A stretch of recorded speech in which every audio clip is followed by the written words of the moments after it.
সম্মানিত প্রিয় উপস্থিতি, আল্লাহ রাব্বুল আলামিন বলেন, ইয়া আইয়ুহাল্লাযীনা আমানু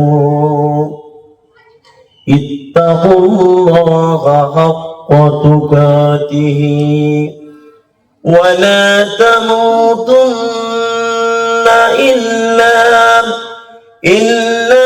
ওয়া আনতুম মুসলিমুন।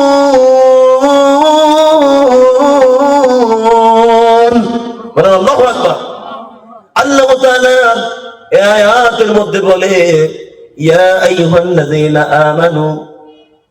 আল্লাহ তাআলা দুনিয়ার জমিনে স্পেশাল ভাবে ঈমানদার যারা আছে, ঈমানদারদেরকে আল্লাহ ডাক দিয়ে বলে, ও ঈমানদারেরা, তোমরা যারা ঈমান এনেছো, তোমরা যারা বিশ্বাস স্থাপন করেছো, ইত্তাকুল্লাহা হাক্কা তুকাতিহি, তোমরা আমি আল্লাহকে ভয় করার মতো ভয় করো। বলে সুবহানাল্লাহ।